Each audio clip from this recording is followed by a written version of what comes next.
Shalom jemaat yang dikasihi oleh Tuhan. Bersyukur pada kesempatan malam hari ini kita kembali kepada persekutuan doa Rabu.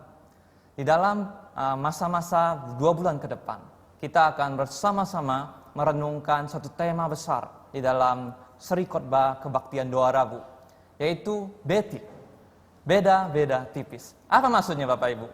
Jadi ketika kita di dalam kehidupan seorang Kristen, seringkali ada dua hal yang seringkali menjadi kebingungan. Kita seringkali mungkin bingung antara pelayanan atau kegiatan. Atau bisa saja seorang itu sabar atau dia sebenarnya cuek. Atau ketika kita berkumpul, kita mengobrol satu dengan yang lain, katanya sharing, tetapi sebenarnya bergunjing. Atau kita juga mungkin beda-beda tipis antara stres atau depresi. Apa bedanya? Kemudian juga kita akan memikirkan bagaimana dengan marah atau menegur. Apakah seorang sedang menegur saudara seiman lainnya, atau justru sekedar melampiaskan amarahnya, marah-marah. Begitulah kita akan memasuki seri khotbah kebaktian doa Rabu di dalam 2 bulan ke depan. Kita akan bersama-sama merenungkan hal yang beda-beda tipis. Dan pada kesempatan kali ini kita akan bersama-sama merenungkan tentang pelayanan atau kegiatan. Mari sebelum kita membaca Alkitab, sebelum membaca dan merenungkan firman Tuhan, kita bersama-sama satu dalam doa. Bapa Surgawi, Bapa yang baik, Bapa yang kami kenal melalui Tuhan kami Yesus Kristus. Kami bersyukur buat kesempatan yang Tuhan beri. Di dalam masa-masa yang tidak mudah ini, firman-Mu Tuhan kembali menyapa kami. Tuhan, biarlah firman-Mu pada kesempatan ini diberitakan dengan sejelas-jelasnya. Dan firman-Mu Tuhan mengajar, mengoreksi, menyegarkan, menguatkan kami kembali. Tuhan, kami orang-orang yang sungguh membutuhkan anugerah-Mu Tuhan. Tanpa belas kasihan-Mu, kami tidak bisa apa-apa. Kami bersyukur buat kesempatan ini, pakailah hamba-Mu Tuhan, supaya dapat menyampaikan kebenaran firman-Mu. Dan biarlah setiap hati kami, oleh karya Roh Kudus, dimampukan untuk menyambut kebenaran firman-Mu. Terima kasih Bapa yang baik, kami bersyukur demi nama Tuhan Yesus Kristus, Juru Selamat kami yang hidup. Amin. Bapak Ibu yang dikasihi Tuhan, saya akan membacakan satu bagian Alkitab dari Efesus pasal yang kedua, ayat ke-8 sampai yang ke-10. Demikian firman Tuhan. Efesus 2, ayat 8 sampai 10. Sebab karena kasih karunia kamu diselamatkan oleh iman. Itu bukan hasil usahamu, tetapi pemberian Allah. Itu bukan hasil pekerjaanmu, jangan ada orang yang memegahkan diri. Karena kita ini buatan Allah, diciptakan dalam Kristus Yesus untuk melakukan pekerjaan baik yang dipersiapkan Allah sebelumnya. Ia mau supaya kita hidup di dalamnya. Bapak Ibu yang dikasihi Tuhan, saya akan memulai dengan sebuah paduan suara. Bulan Desember tahun 2020, sebuah choir yang diadakan dengan satu judul lagu yang dibawakan di dalam suasana liburan Bapak Ibu. Sebuah lagu yang berjudul Silent Night. Dalam satu konser virtual dibawakan oleh sebuah choir. Dan choir ini menampilkan dengan begitu indahnya. Dan kemudian di situ dibawakan sebuah lagu Silent Night, bahkan juga dalam bentuk bahasa isyarat. Tujuannya apa Bapak Ibu? Tujuannya supaya keindahan lagu ini juga dapat dimengerti, dipahami oleh saudara-saudara kita yang mengalami permasalahan pendengaran. Orang-orang yang mengalami kesulitan pendengaran, tuli, sehingga mereka dapat juga menikmati sebuah lagu ini. Tapi Bapak Ibu Saudara, yang menarik adalah sebuah lagu Kristen, Silent Night, dalam suasana liburan, dalam suasana Natal, itu dibawakan oleh sekelompok orang yang disebut sebagai San Francisco Gay Men's Choir. Jadi paduan suara ini dengan terang-terangan memiliki suatu agenda, suatu misi untuk menyatakan apa? Mereka menunjukkan suatu performa musik yang bagus, yang luar biasa. Mereka punya tujuan untuk membangun masyarakat, untuk menginspirasi aktivisme. Suatu dukungan, belas kasihan dalam agenda LGBT. Bapak Ibu Saudara, paduan suaranya dengan terang-terangan menyatakan suatu dukungan kepada komunitas LGBT. Dan bukan baru-baru ini saja. Sebuah choir ini sudah berlangsung kurang lebih 42 tahun. San Francisco Gay Men's Chorus. Mereka melayani sebagai suatu pengusung, suatu simbol pengusung standar internasional untuk perpaduan yang luar biasa antara keunggulan musik dan agenda aktivisme yang digerakkan oleh misi mendukung kaum-kaum homoseksual. Bapak Ibu Saudara, ini menjadi suatu pertanyaan bagi setiap kita. Apakah ini adalah sebuah pelayanan atau hanya sekedar sebuah aktivitas, suatu kegiatan? Ini menjadi sesuatu yang patut untuk kita renungkan. Apakah di dalam kehidupan kita sebagai orang-orang Kristen, kita sedang melayani Tuhan, atau kita sedang hanya mengisi suatu kegiatan? Kita hanya terlibat dengan aktivitas-aktivitas yang dihubungkan dengan pelayanan gerejawi. Bapak Ibu Saudara, mari malam hari ini kita mendengarkan dari firman Tuhan. Apa yang menjadi pembeda, yang menunjukkan perbedaan antara aktivisme, kegiatan, dengan pelayanan menurut sudut pandang firman Tuhan. Bapak Ibu yang dikasihi Tuhan, kalau kita kembali pada Efesus 2 ayat 8-10, firman Tuhan saya bacakan dalam satu terjemahan English Standard Version menyampaikan dengan terjemahan seperti ini. For by grace you have been saved through faith, and this is not your own doing. It is the gift of God, not a result of works, so that no one may boast. For we are His workmanship, created in Christ Jesus for good works, which God prepared beforehand, that we should walk in them. Firman Tuhan yang begitu indah, yang menunjukkan suatu dasar dari pelayanan orang-orang percaya. Bahwa kita sebenarnya dahulu terhitung kepada orang-orang yang berdosa. Orang-orang yang berontak dan melawan Allah. Orang-orang yang pantas untuk dihukum, menerima hukuman Allah atas segala dosa-dosa kita. Engkau dan saya tidak luput dari namanya dosa. Dan untuk setiap dosa ada konsekuensinya. Dalam status kita sebagai manusia berdosa, kita berada di dalam penghukuman. Karena Allah itu kudus dan adil, Dia tidak akan membiarkan penghukuman luput dari orang-orang yang bersalah.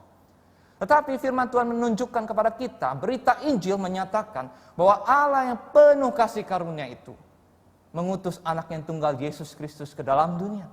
Supaya engkau dan saya tidak binasa, melainkan beroleh anugerah pengampunan dosa. Anugerah itu datang melalui karya pengorbanan Tuhan Yesus Kristus di atas kayu salib. Sehingga engkau yang harusnya dihukum, engkau dan saya yang harusnya binasa karena kita orang berdosa, diampuni. Dan harga pengampunan itu adalah semahal harga darah Yesus Kristus. Semahal harga seorang yang tidak bercacat, tidak berdosa, tidak bercela. Seorang yang menggantikan posisi kita sebagai terhukum.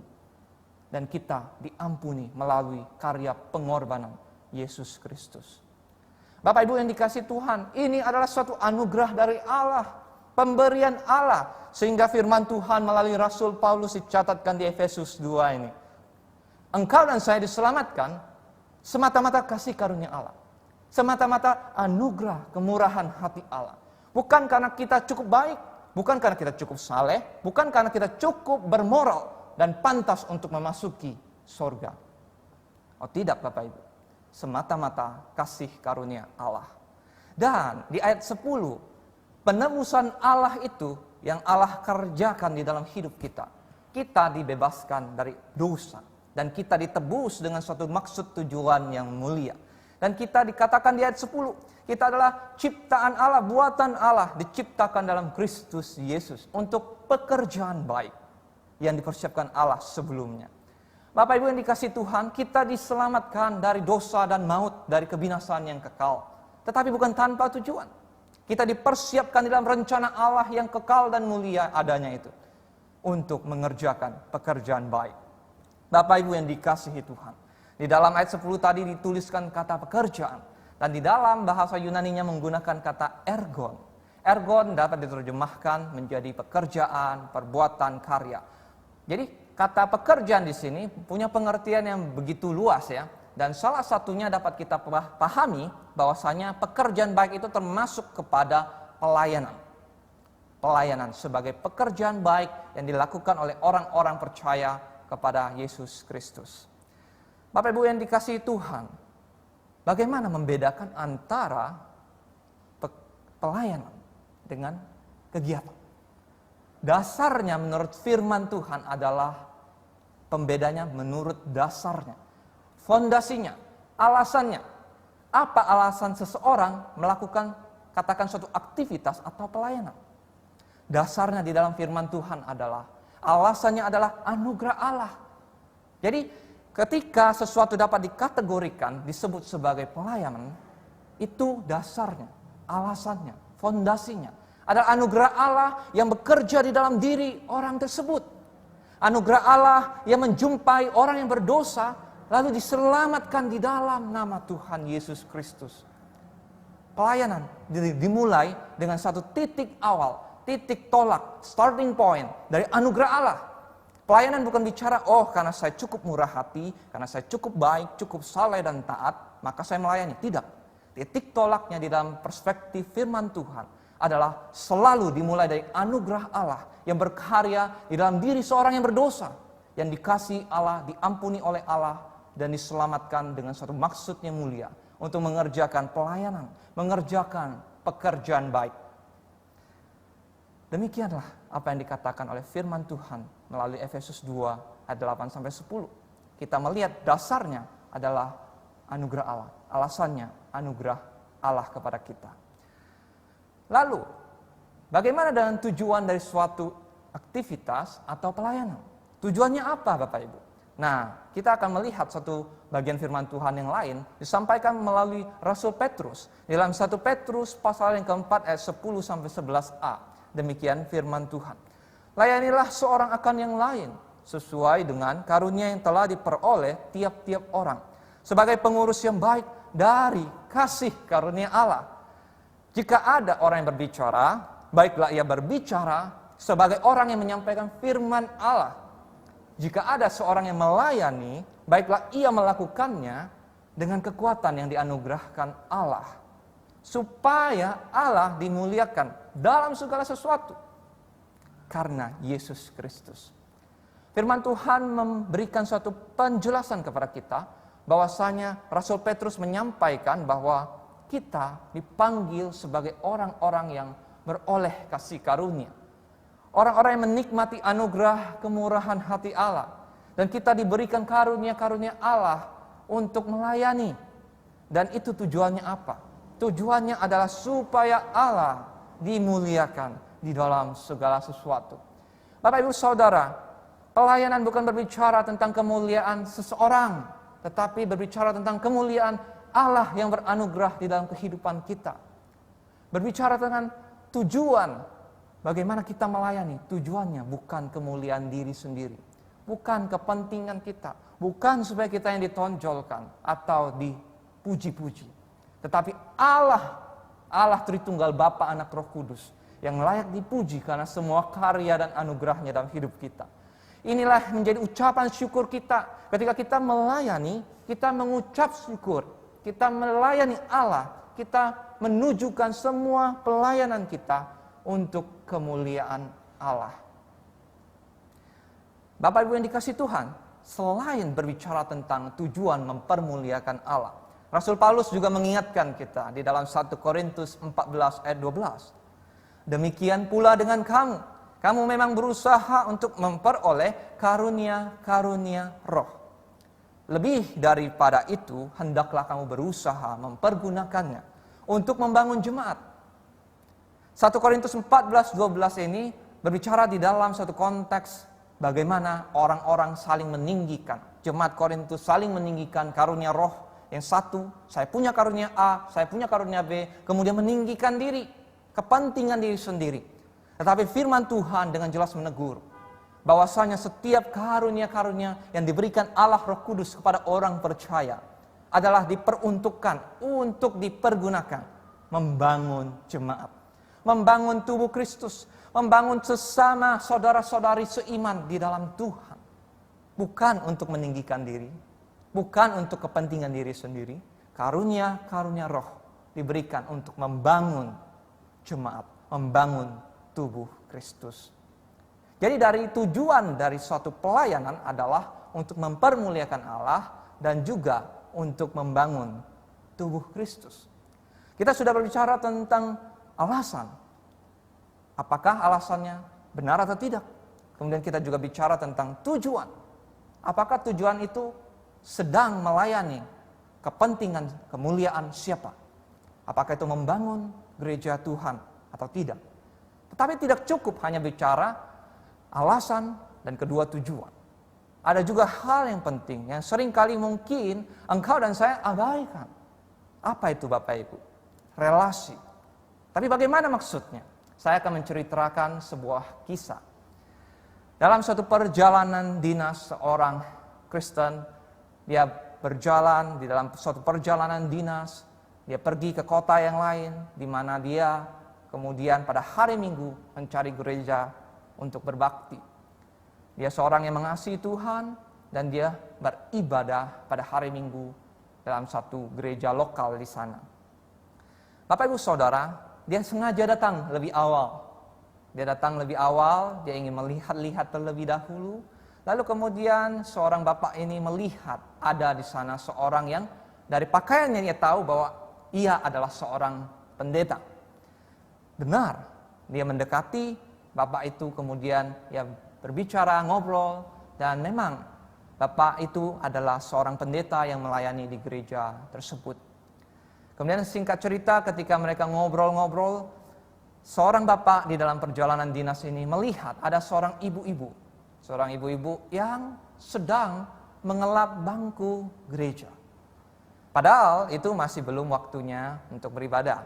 Dan ia bertanya kepada sang pendeta, "Bapak, ibu itu ngapain? Apakah dia seorang yang melayani di gereja ini sebagai koster, memang biasa bersih-bersih atau tidak?" Kemudian sang pendeta itu dengan senyum, ia berkata kepada bapak ini, "Ibu itu bukanlah koster gereja. Ibu itu adalah seorang yang mengasihi Tuhan. Ibu itu sudah menjadi suatu kebiasaan bagi dia. Setiap hari Minggu sebelum ibadah dimulai, ia akan datang ke gereja lebih awal. Ia akan mengelap bangku-bangku gereja. Dan sesudah ia membersihkan bangku gereja, mengelap, dia juga tidak lupa. Di dekat bangku-bangku gereja itu ia berdoa. Bukan untuk dirinya sendiri.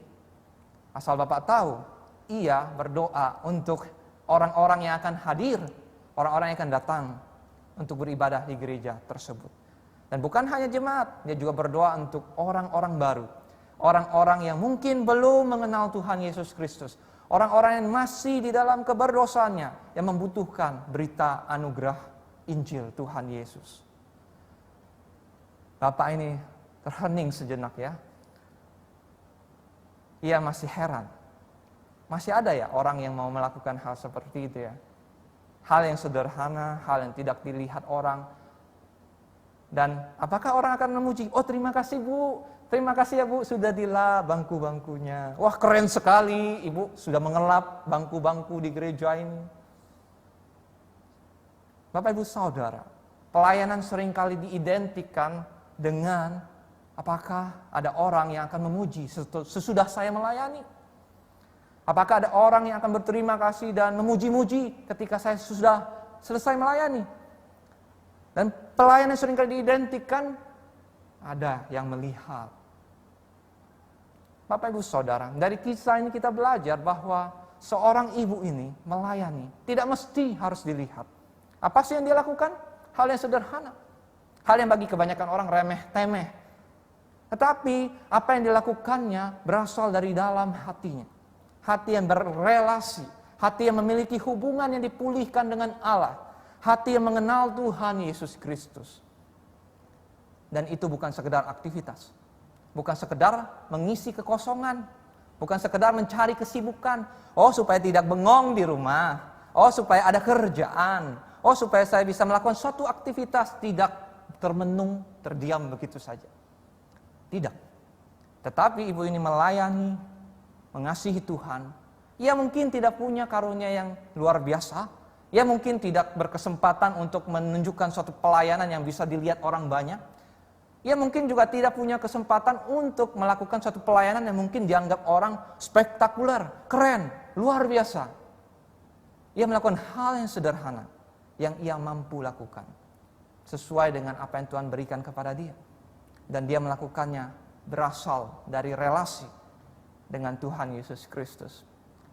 Bapak Ibu yang dikasihi oleh Tuhan, jemaat yang dikasihi Tuhan, firman Tuhan disampaikan oleh Tuhan Yesus di dalam satu bagian dicatat dalam Injil Matius pasal 7 ayat 22 sampai 23. Yesus yang berkata, pada hari terakhir banyak orang akan berseru kepadaku, Tuhan, Tuhan, bukankah kami bernubuat demi nama-Mu dan mengusir setan demi nama-Mu dan mengadakan banyak mukjizat demi nama-Mu? Pada waktu itulah aku akan berterus terang kepada mereka dan berkata, aku tidak pernah mengenal kamu. Enyahlah daripadaku, kamu sekalian pembuat kejahatan. Oh, Yesus yang berkata, aku tidak pernah mengenal kamu. Enyahlah daripadaku, kamu sekalian pembuat kejahatan. Firman Tuhan ini dengan begitu keras menegur setiap kita. Apakah kita terlibat di dalam pelayanan hanya sekedar suatu bentuk aktivitas, suatu bentuk kesibukan, suatu bentuk untuk menyalurkan hobi kita, suatu bentuk untuk menunjukkan kemampuan atau kebolehan atau kelebihan kita? Pelayanan mestilah lahir dari relasi, hubungan kasih dengan Allah yang kita sembah di dalam nama Tuhan Yesus. Yesus berkata kepada orang-orang yang demikian, orang-orang yang melakukan hal yang spektakuler, melakukan nubuat, membabarkan firman Tuhan, mengajarkan firman Tuhan, berkhotbah, orang-orang yang melakukan mukjizat demi nama Tuhan Yesus, orang yang mengusir setan demi nama Tuhan Yesus. Tapi Yesus berkata, enyahlah kamu pembuat kejahatan, aku tidak pernah mengenal kamu. Marilah hati kita terbuka, dikoreksi oleh firman Tuhan. Dia satu perenungan refleksi bagi engkau dan saya.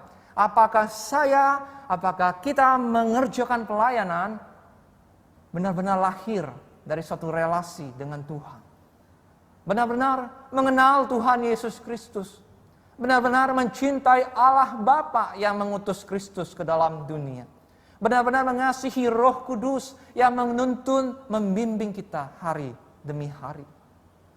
Jemaat yang dikasihi Tuhan, engkau dan saya perlu sadar suatu hal bisa disebut pelayanan dalam pengertian Alkitabiah adalah lahir dari relasi, dari hubungan yang dipulihkan dengan Allah.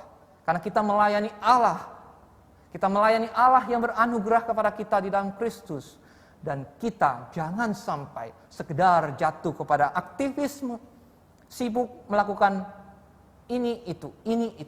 Tetapi tidak lahir dari relasi dengan Allah dalam Kristus. Jangan sampai ketika akhir zaman tiba, Yesus berkata, aku tidak pernah mengenal kamu. Suatu firman yang begitu dalam menusuk ke dalam relung hati setiap kita. Apakah engkau dan saya melayani Tuhan? Apakah engkau dan saya sungguh melayani Tuhan? Bapak Ibu Saudara, saya meringkaskan firman Tuhan yang kita dengar pada kesempatan ini. Kita sudah melihat bahwa perbedaan antara aktivitas dan pelayanan ada 3 setidaknya. Yang pertama alasan, kemudian yang kedua tujuan, yang ketiga relasi. Firman Tuhan menegur kita, menyampaikan kepada kita bahwa titik tolak sesuatu yang bisa disebut sebagai pelayanan yang Alkitabiah adalah dasarnya, alasannya. Karena orang tersebut menerima anugerah Allah di dalam Yesus Kristus. Dan itu ditujukan dengan satu maksud tujuan untuk memuliakan Allah dan membangun jemaat Tuhan sebagai tubuh Kristus. Dan tidak cukup hanya berdasarkan kategori alasan dan kategori tujuan. Kita perlu melihat suatu pelayanan yang kita kerjakan dari relasi.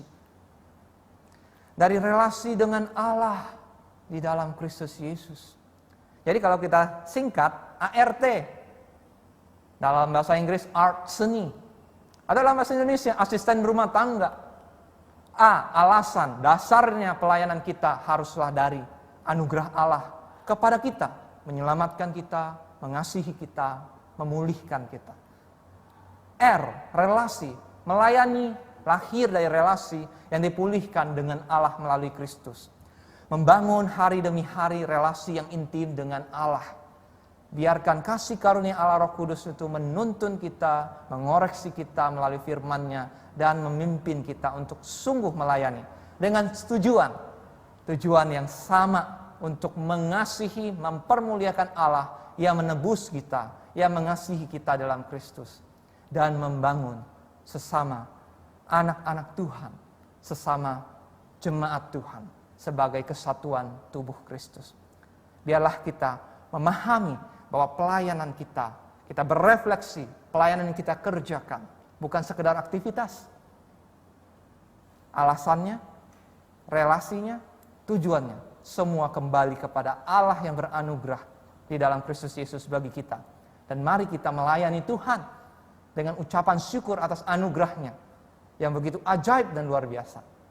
Dan kita membangun hari demi hari relasi kita dengan Tuhan di dalam kasih setia Tuhan yang tidak berkesudahan. Demikian firman Tuhan, marilah kita tunduk di dalam doa.